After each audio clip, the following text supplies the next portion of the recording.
पिछले लेक्चर में हम लोग रेड ब्लड सेल के बारे में देख लिए, अब हम लोग देखेंगे व्हाइट ब्लड सेल के बारे में। ओके, तो व्हाइट ब्लड सेल असल में दो प्रकार का होता है।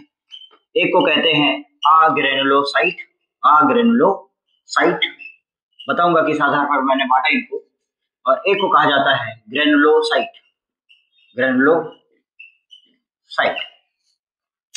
देखो मैं आपको चीज बताता हूं। सपोज करते हैं मैं एक डाई लेके आया, एक्चुअली दो डाई लेके आया, ओके, और एक और डाई, ये दो डाई हो गया। देखो ये जो डाई है ये है बेसिक डाई, और ये जो है बेसिक का उल्टा क्या होता है, एसिड। ये हो गया एसिडिक डाई। एसिडिक डाई का जो कलर है वो रेड है, डाई है ना तो कलर होगा ना, तो ये क्या होगा, रेड। और बेसिक डाई का जो कलर है वो है blue. Okay, so this is blue in colour. अब देखो मैं काम करता हूं, मैं व्हाइट ब्लड सेल निकालता हूं। क्वेश्चन है कैसे निकालूंगा, वही टेक्निक है। कौन सी टेक्निक, मैं सपोज करता हूं कि मैं एक इंजेक्शन से पहले ब्लड निकाला, ब्लड निकालने के बाद इंजेक्शन से जो ब्लड निकाला हूं उसको मैं एक टेस्ट ट्यूब में डाल दिया। Okay, so this is test tube. अब इस टेस्ट ट्यूब को मैं क्या करूंगा, टेस्ट ट्यूब के अंदर ब्लड रखूंगा। ओके, ब्लड को रखने के बाद उसको सेंट्रीफ्यूज करूंगा। सेंट्रीफ्यूज करने के बाद इसमें क्या हो जाएगा, सेपरेशन। ऊपर हो जाएगा प्लाज्मा, बीच में हो जाएगा ट्रांसपेरेंट, और ये पूरा डार्क रेड एरिया, जो डार्क रेड एरिया है, इस डार्क रेड एरिया में हम लोग ऑलरेडी देख चुके हैं। डार्क रेड वाले में है रेड ब्लड सेल आरबीसी, और ट्रांसपेरेंट वाले एरिया में होता है व्हाइट ब्लड सेल, और दूसरा होता है प्लेटलेट, और ऊपर एक भी सेल नहीं होता, उसको हम लोग कहते हैं येलो कलर का, ये है plasma. So this is plasma. अब देखो ये जो व्हाइट ब्लड सेल है यहां से मैं निकाल लूंगा। सिर्फ व्हाइट ब्लड सेल को अगर मैं निकाल लिया, व्हाइट ब्लड सेल को अब मुट्ठी में रखा हूं मैं। अब इस मुट्ठी को मैं एक डाई में लेके जाता हूं, ऐसे बेसिक डाई में, फिर उसके बाद में एसिडिक डाई में। दोनों डाई में डुबाने के बाद इसको मैं धो दूंगा। उसके बावजूद भी ये लोग क्या करेंगे, कुछ ना कुछ ऐसे सेल होंगे जरूर जो कि एसिडिक डाई या बेसिक डाई को पकड़ के रखे होंगे, या तो दोनों को पकड़ के रखे होंगे। तो जो एसिडिक डाई और बेसिक डाई को पकड़ के रखेंगे उनके पास ग्रेन्स होंगे, ऐसे अनाज के जैसे दिखने वाले ग्रेन्स होंगे सेल के अंदर, जो कि एसिडिक डाई या फिर बेसिक डाई को पकड़ के रखेंगे। अगर वो एसिडिक डाई को पकड़ के रखेंगे तो वो कलरफुल दिखेंगे। तो जो अगर वो एसिडिक डाई को पकड़ के रखेंगे तो लाल कलर, और बेसिक डाई को पकड़ के रखेंगे तो ब्लू कलर, और दोनों को पकड़ के रखेंगे तो ब्लू एंड रेड। तो जिनमें ग्रेन्स होगा वही कलर पकड़ेगा, जिनमें ग्रेन नहीं होगा उनमें कलर नहीं पकड़ेगा। हालांकि ऐसे ग्रेन्स जो सिर्फ एसिडिक डाई और बेसिक डाई को पकड़ पा रहे हैं उन्हीं को हम लोग ग्रेनुलोसाइट कहेंगे। तो जो सेल के अंदर एसिडिक डाई और बेसिक डाई को पकड़ने के लिए ग्रेन्स हैं, ऐसे सेल को हम लोग कहेंगे ग्रेनुलोसाइट। और जो सेल के अंदर ऐसे ग्रेन्स नहीं है जो एसिडिक डाई और बेसिक डाई को पकड़ पाए, उनको हम लोग अग्रेनुलोसाइट कहेंगे। अग्रेनुलोसाइट का मतलब ये नहीं कि इनके पास ग्रेन्स नहीं है, इनके पास ऐसे ग्रेन्स नहीं है जो एसिडिक डाई और बेसिक डाई को पकड़ ना पाए। ओके, अब क्लियर हुआ। अब देखो ग्रेनुलोसाइट जो है वो ग्रेनुलोसाइट कितने होते हैं, तो 3 होते हैं। तो देखो अगर किसी सेल ने ब्लू कलर पकड़ा है, अगर ब्लू कलर पकड़ा है तो बताओ बेसिक लवर है, यानी बेसिक डाई को प्यार करके रख रहा है, इसलिए इसको पकड़ के रखा है।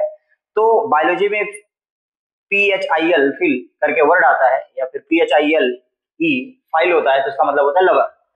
तो अगर बेसिक लवर है यानी कि बेसिक डाई का लवर है तो इसको हम लोग कहेंगे बेसोफिल।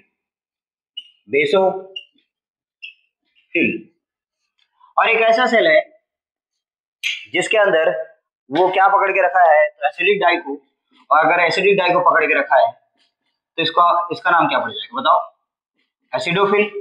यस, इसका नाम पड़ जाएगा एसिडोफिल, क्योंकि ये एसिड को प्यार कर रहा है, इसका नाम एसिडोफिल। एसिडोफिल का दूसरा नाम होता है इओसिनोफिल। तो दूसरा नाम भी लिख देता हूं, इओसिनोफिल। अगला नाम आप बताओगे, बताओ। इसके पास रेड डॉट भी है, यानी रेड ग्रेन्स, ब्लू ग्रेन्स भी है और रेड ग्रेन्स भी है। तो बताओ आप क्या हो सकता है, अब इसको बेसोफिल कहें कि एसिडोफिल कहें। देखो एसिड और बेस को मिलाने के बाद क्या बनता है, न्यूट्रल। इसका मतलब ये भी क्या हो जाएगा, न्यूट्रल। तो इसलिए इसको हम लोग कहेंगे न्यूट्रल लवर है, तो इसको हम लोग कहेंगे न्यूट्रोफिल। यहां पर हो जाएगा neutrophil. So this is neutrophil. फिर आते हैं आग्रेनुलोसाइट पे। आग्रेनुलोसाइट पे मैंने बताया था इनके पास कोई ग्रेन्स नहीं होते हैं, ये भी बेचारे दो प्रकार के होते हैं। ओके, एक का नाम लिम्फोसाइट और एक का नाम मोनोसाइट। हालांकि मोनोसाइट बड़ा होता है, यहाँ पर मैंने छोटा बनाया है, इसको बड़ा बना देता हूं मैं। सो दिस इज लिम्फोसाइट से बड़ा मोनोसाइट। ओके, अब देखो माइक्रोस्कोप में इन पांचों सेल को आप कैसे पहचानोगे। अगर पहचानना होगा तो इनके अंदर तो कलर नहीं डाला रहेगा, कलर देख के पहचान जाओगे। तो आपको क्या करना पड़ेगा, इनका न्यूक्लियस देखना पड़ेगा। मैं इसको चश्मा पहना रहा हूं, देखना जरा। सो दिस इज इओसिनोफिल। इओसिनोफिल, इसके अंदर ये जो चीज है, ये न्यूक्लियस, ये इसको हम लोग कहेंगे बायलोब्ड न्यूक्लियस। कौन सा न्यूक्लियस, बायलोब्ड न्यूक्लियस, क्योंकि न्यूक्लियस दो लोब वाला है। फिर उसके बाद में आता है न्यूट्रोफिल। न्यूट्रोफिल के अंदर चेक करेंगे तो न्यूट्रोफिल के अंदर होता है एक, ऐसे दो, फिर तीन, और इससे हो सकता है चार, यानी कि मल्टी लोबेडेड न्यूक्लियस हो सकता है इसके अंदर, मल्टी लोबेडेड न्यूक्लियस, जिसको हम लोग कहेंगे मल्टी लोब्ड न्यूक्लियस। तो न्यूट्रोफिल के अंदर मल्टी लोब न्यूक्लियस होता है। तो अगर न्यूक्लियस उसको देखोगे तो मल्टी लोब न्यूक्लियस दिखा तो समझ जाना कि ये न्यूट्रोफिल है। फिर उसके बाद में ये है बेसोफिल। बेसोफिल में जो न्यूक्लियस होता है, बेसोफिल का जो न्यूक्लियस होता है वो एस शेप का होता है। ओके, ऐसे नहीं, एक मिनट, हाँ, एक स्टाइल होता है ऐसे। तो एस शेप का जो न्यूक्लियस दिखाई देगा वो किस में दिखाई देगा, वो बेसोफिल में दिखाई देगा। क्लियर हो चुका है। सो this is S shape nucleus. लिख देता हूं यहाँ पर सबका कौन कौन सा शेप का है। ओके, दिख तो रहा ही है, लेकिन यहाँ पर बायलोब्ड न्यूक्लियस, बायलोब्ड न्यूक्लियस, और इसके अंदर यहाँ पर multi lobed nucleus, multi lobe nucleus, और इधर एस शेप्ड न्यूक्लियस। ओके, फिर आते हैं मोनोसाइट। और मोनोसाइट और लिम्फोसाइट को कैसे पहचानोगे, तो ध्यान देना, मोनोसाइट में किडनी शेप का न्यूक्लियस होता है, इस शेप का किडनी शेप का न्यूक्लियस होता है, और लिम्फोसाइट में इरेगुलर शेप का न्यूक्लियस होता है। तो इसलिए आप पहचान जाओगे कि ये अगर इरेगुलर दिखा तो इसका मतलब है लिम्फोसाइट है। अब जो लिम्फोसाइट है ना, लिम्फोसाइट बनता बोन मैरो में, असल में सब बोन मैरो में बनते हैं। अब देखो, अब जो बोन मैरो में बनते हैं, तो अगर वो बोन मैरो में ही डेवलप हो जाए, बोन मैरो में ही देखो व्हाइट ब्लड सेल का काम है डिफेंस मैकेनिज्म, यानी कि ट्रेनिंग लेते हैं वो बैक्टीरिया से लड़ने के लिए। तो जरा ध्यान से सुनना, अगर लिम्फोसाइट बोन मैरो में ही डेवलप हो जाए, या फिर हमारे इंटेस्टाइन में जाके डेवलप हो, तब हम लोग यानी ट्रेनिंग लेने के बाद, यानी कि अपना जब कोर्स कंप्लीट करे, तब ऐसे टी लिम्फोसाइट को तब ऐसे लिम्फोसाइट का नाम पड़ जाता है बी लिम्फोसाइट। बोन मैरो में जो डेवलप हुआ या फिर इंटेस्टाइन में जो डेवलप हुआ, उसका नाम क्या पड़ जाएगा, पी लिम्फोसाइट, बी। ओके, यहाँ पर मैं लिख देता हूँ।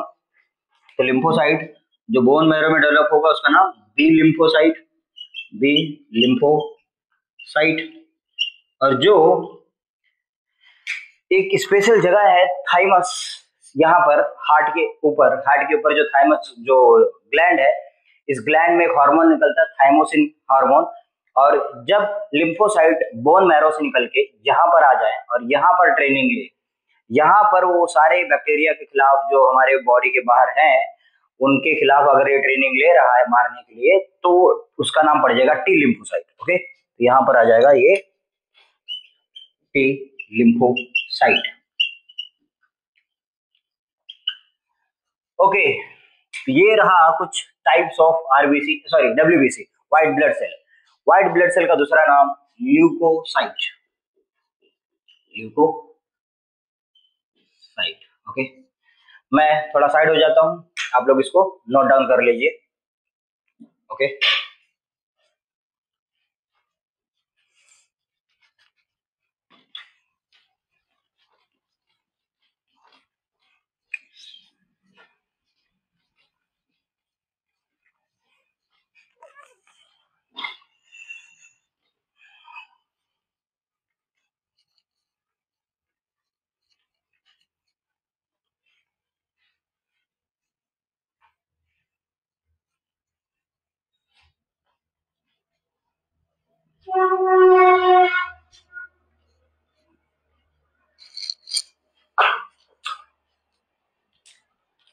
ओके, अब देखो व्हाइट ब्लड सेल के बारे में, डब्ल्यूबीसी। डब्ल्यूबीसी को हम लोग क्या कहते हैं, ल्यूकोसाइट। या देखो जरा कि जो 1 मिलीमीटर क्यूब ऑफ ब्लड होता है, 1 millimetre cube, this is 1 millimetre, 1 millimetre square and this is 1 millimetre cube. इस क्यूब के अंदर जितना ब्लड होता है, इस ब्लड के अंदर जितना red blood cell, white blood cell होते हैं, उसकी गिनती हम लोग गिनते हैं। एक इसके अंदर कितना कण आएगा, एक ही बूंद आएगा, और इसे एक बूंद के अंदर आरबीसी की जो जनसंख्या और डब्ल्यूबीसी की जनसंख्या आती है तो उसको हम लोग कहते हैं WBC count, RBC count and platelet count. Okay, platelet count, सबका काउंट एंड काउंट। बताओ, पिछले लेक्चर में हम लोग देखे थे red blood cell count. Red blood cell कितना आया था, 4.5 मिलियन आरबीसी2। कितना आया था, 5.5 मिलियन, 5.5 मिलियन। और ये डब्ल्यूबीसी की अगर बात करें तो ये आया था 8,000 से लेके 11,000 बस। ओके, प्लेटलेट की अगर बात करें, प्लेटलेट जो आता है वो 2.5 लाख से लेके 4.5 लाख तक पाया जाता है। तो ये सबका काउंट है। अब जरा सुनो, जो व्हाइट ब्लड सेल है, ओ शिट, मैंने सब मिटा दिया, फिर से मैं लिखता हूँ। व्हाइट ब्लड सेल, उसको हम लोग क्या कहते हैं, ल्यूकोसाइट। और इसका जो लाइफ स्पैन है, वो है 7 डे टू 21 डेज के आसपास। और ये अगर बनेगा तो कितना बनता है, एक बूंद के अंदर बनता है 8,000 टू 11,000। 8,000 से लेके 11,000 इसका normal white blood cell count है, नॉर्मल डब्ल्यूबीसी काउंट है। अगर इससे कम प्रोड्यूस हुआ व्हाइट ब्लड सेल तो व्हाइट ब्लड सेल डिक्रीज हो जाएगा, तो हम लोग कहेंगे decrease in WBC count. Decrease in WBC count is called as leukocytopenia. और अगर इंक्रीज कर जाए, increase in WBC count is called as leukocytosis।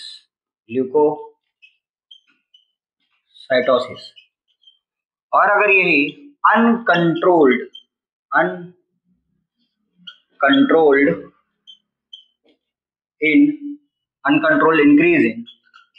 Increase in WBC count हो जाए, ओके, तब इसको हम लोग कहते हैं ब्लड कैंसर। और ब्लड कैंसर जो होता है उसका नाम होता है leukaemia. Okay, so this is leukaemia. अगर कोई पूछे ब्लड कैंसर कौन से सेल की वजह से होता है तो कहना व्हाइट ब्लड सेल की वजह से, ना कि रेड ब्लड सेल की वजह से। Okay, so this is leukaemia. Okay, अब सुनो, ये तो था नॉर्मल ब्लड काउंट। अगर हम बात करें परसेंटेज वाइज, तो परसेंटेज वाइज में हमारे पास तो 5 प्रकार के व्हाइट ब्लड सेल है। अगर 5 प्रकार के व्हाइट ब्लड सेल है तो सबसे ज्यादा कौन सा रहेगा, 8,000 में से सबसे ज्यादा परसेंटेज किसका रहेगा? तो परसेंटेज जो है वो न्यूट्रोफिल का रहता है, फिर लिम्फोसाइट का रहता है। आप याद कैसे रखोगे, मैं आपको बताता हूँ, जरा देखो। आप एक काम करना, बंदर को केला मत खाने देना, जिसको हम लोग लिखेंगे ऐसे, never let monkey to eat banana. Okay, तो जरा आप देखोगे, आपको ये मालूम पड़ेगा कि N यहां पर होता है न्यूट्रोफिल, फिर एल हो जाएगा लिम्फोसाइट, और एम हो जाएगा मोनोसाइट, और ई हो जाएगा इओसिनोफिल, और बी हो जाएगा बेसोफिल। तो मैं आपको चीज बताता हूं, इंक्रीज टू डिक्रीज की तरफ जाएगा। तो न्यूट्रोफिल जो है वो हमारे ब्लड में एक बूंद सॉरी इसका जो परसेंटेज है 65 to 70% लिखेंगे, और अगर लिम्फोसाइट है तो 25 to 30% लिखेंगे। फिर इसके बाद कौन लिखा हुआ है मोनोसाइट, तो मोनोसाइट का उससे थोड़ा सा कम, उससे थोड़ा सा कितना बहुत कम 3 to 5%। और फिर उसके बाद कौन लिखा है इओसिनोफिल, तो ये इसका हम लिखेंगे 1 to 3%। फिर इसके बाद में इधर लिखेंगे 0.3 to 1%। ये हो गया इनका परसेंटेज। ये परसेंटेज वाइज जो है डब्ल्यू, इसको हम लोग कहते हैं total WBC count. Okay, so this is total WBC count. ये रहा व्हाइट ब्लड सेल के बारे में कुछ बातें। अब देखो सबका फंक्शन पूछा जाता है, तो जो सबका फंक्शन है उसका सबका फंक्शन बताने के लिए मेरे को कुछ और टाइम लगेगा, क्योंकि ह्यूमन हेल्थ डिजीज में इसका बहुत सारा फंक्शन है, लेकिन फिर भी मैं सबका फंक्शन में बता देता हूँ यहाँ पर, बाद में हम लोग वहां पर भी पढ़ेंगे। Okay, function of white blood cell, सारे सेल के बारे में फंक्शन हम लोग देखेंगे अभी, functions of white blood cell. आप लोग नोट डाउन कर लिया करो, मैं मिटा देता हूँ, लेकिन आप नोट डाउन किए रहोगे तो जल्दी जल्दी याद कर पाओगे। तो देखो क्या लिखेंगे, function of white blood cells. Okay, तो सबसे पहला अगर हम बात करें न्यूट्रोफिल, तो न्यूट्रोफिल को लिखेंगे फैगोसाइटोसिस करता है, ये फैगोसाइटोसिस। कब लिखेंगे, कहाँ लिखेंगे, मैं बताऊंगा कि क्यों करता है, कैसे करता है, ये सब हम लोग बाद में जब ह्यूमन हेल्थ डिसीज वाला थोड़ा सा पार्ट पढ़ेंगे तब बताऊंगा मैं। न्यूट्रोफिल के बाद में आता है ये बेसोफिल। जो बेसोफिल है वो एलर्जिक रिएक्शन कॉज कराता है, एलर्जिक रिएक्शन कॉज कराता है। तो क्वेश्चन आता है कैसे, देखो एलर्जिक रिएक्शन कॉज कराने के लिए ये 3 हार्मोन निकालता है। एक हार्मोन का नाम है हेपारिन, एक हार्मोन का नाम है सेरोटोनिन, और एक हार्मोन का नाम है हिस्टामिन। देखो सेरोटोनिन क्या करेगा, वैसोडायलेटर की तरह काम करेगा, यानी कि खून की पाइप को मोटा कर देगा। वैसोडायलेटर की तरह काम करेगा, खून की पाइप को मोटा कर देगा। और जब खून की पाइप मोटी हो जाएंगी ना, तब उसको फोड़ने में मजा आ जाएगा। तो ये फोड़ने के लिए कौन आएगा, हिस्टामिन। ये रहा हिस्टामिन, क्या करेगा, ब्लड कैपिलरी रप्चर्स,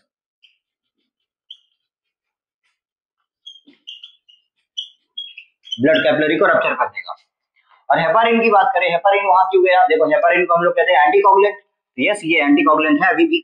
तो अगर बताओ एलर्जी हो जाए और खून वहीं पे जाम हो जाए जहां निकल रहा है, क्योंकि जब एलर्जी होती है तो हमारे देखोगे कि यहाँ पर उपटे पड़ जाते हैं, तो ये जो उपटे पड़ जाते हैं वो उसके अंदर क्या भरा रहता है, खून ही तो भरा रहता है। और अगर खून यहीं पे जाम हो जाएगा पूरा बॉडी काला काला पड़ जाएगा, और काला काला पड़ जाएगा तो सोच रहे हो पूरी बॉडी में फिर खून ट्रेवल ही नहीं करेगा, मर जाएंगे। इसलिए उसको बचाने के लिए, खून जाम ना हो, यहाँ पर एक और चीज निकलता है जिसका नाम है हेपारिन, एंटीकोगुलेंट। क्वेश्चन आता है एलर्जी क्यों होती है, जब भी कोई फॉरेन बॉडी हमारी बॉडी में जल्दी से आ जाता है तो एलर्जी हो जाती है। ओके, फिर आज में अब क्वेश्चन आता है अगर हो गया तो उसको ठीक कौन करेगा, तो उसको ठीक करेगा इओसिनोफिल। ये बेस है, एसिड है, याद है। ओके, तो ये क्या करेगा, एंटी एलर्जिक रिएक्शन करेगा, एंटी एलर्जिक रिएक्शन। इसका मतलब हिस्टामिन का उल्टा एंटी हिस्टामिन निकालेगा, एंटी हिस्टामिन, ताकि जो कुछ भी खून की पाइप फटे हुई हैं और सारी चीजें खून बाहर आए हैं वो सबको ठीक कर सके। उसके बाद आता है, फिर कौन आएगा, फोर्थ की अगर बात करें लिम्फोसाइट। अब लिम्फोसाइट में भी दो सेल हैं, आपको पता ही है। लिम्फोसाइट में एक होता है बी लिम्फोसाइट, और एक होता है टी लिम्फोसाइट। तो बी लिम्फोसाइट और टी लिम्फोसाइट में से सबका फंक्शन क्या है? तो जो बी लिम्फोसाइट है, बी लिम्फोसाइट का जो फंक्शन है वो है एंटीबॉडी फॉर्मेशन, एंटीबॉडीज फॉर्मेशन। और टी लिम्फोसाइट का काम है फैगोसाइटोसिस, फैगोसाइटोसिस। और भी काम है, मैं बाद में बताऊंगा, जब ह्यूमन हेल्थ डिजीज में पढ़ेंगे तब की बात करेंगे। फिर आता है पांचवा मोनोसाइट। मोनोसाइट जो है उसका भी काम है फैगोसाइटोसिस, फैगोसाइटोसिस। क्वेश्चन आता है ये सब फैगोसाइटोसिस क्या होता है? तो जरा ध्यान देना, हमारा जो व्हाइट ब्लड सेल का शेप है, व्हाइट ब्लड सेल का शेप कोई शेप है नहीं, वो अमीबॉइड शेप के हैं। तो अगर ये अमीबॉइड शेप के हैं तो ये अमीबा के जैसे कहीं से भी ये पास आउट हो सकते हैं। तो हमारी खून की कैपिलरी जो होती है, कैपिलरी में जरा सा भी जगह पाके ये वहां से मूव करके बाहर आ जाते हैं, और बाहर आने के बाद बैक्टीरिया को देखते ही बैक्टीरिया को अपने अंदर खींच के उसके अंदर लाइसोसोम लाके उसको फोड़ डालते हैं, बैक्टीरिया को फोड़ डालते हैं, यानी कि इस घटना को हम लोग कहते हैं फैगोसाइटोसिस। तो देखो जरा एक और चीज मैंने क्या बता दिया अभी यहाँ पर, कि सपोज करते हैं कैपिलरी है, कैपिलरी 1 सेल थिक होती है, ये बात ध्यान में रखना, कैपिलरी 1 सेल थिक होती है, यानी कि एक सेल इसके पास रहते हैं। अगर यहाँ से भी जरा सा भी गैप पाया, तो होता भी है गैप, तो अगर ये गैप पाया, गैप पाने के बाद में व्हाइट ब्लड सेल यहाँ से बाहर निकलेगा, ओके, यहाँ से बाहर निकलेगा, पास हो जाएगा। जब यहाँ से पास होएगा तो ऐसे मूवमेंट को हम लोग कहेंगे अमीबॉइड मूवमेंट, अमीबॉइड मूवमेंट। और अमीबॉइड मूवमेंट जो है उसी घटना को हम लोग कहते हैं डायापेडेसिस, डायापेडेसिस। इस वर्ड को याद रखना, डायापेडेसिस, क्योंकि ये व्हाइट ब्लड सेल यहाँ से बाहर निकलेगा। जब ये बाहर निकलेगा, सपोज करते हैं इसके सामने कोई बैक्टीरिया आ गया, देखते इधर, ये रहा बैक्टीरिया, तो इस बैक्टीरिया को इनगल्फ कर लेगा, अपने अंदर खींच लेगा, और इनगल्फ करने के बाद इसको वहीं पे मार डालेगा। इसी घटना को हम लोग कहते हैं फैगोसाइटोसिस, ओके। अब व्हाइट ब्लड सेल के बारे में लगभग पूरी बात हम लोग कर चुके हैं, और कुछ अगर बचा होगा तो हम लोग नेक्स्ट लेक्चर में कवर कर लेंगे। तब तक के लिए टाटा, बाय बाय।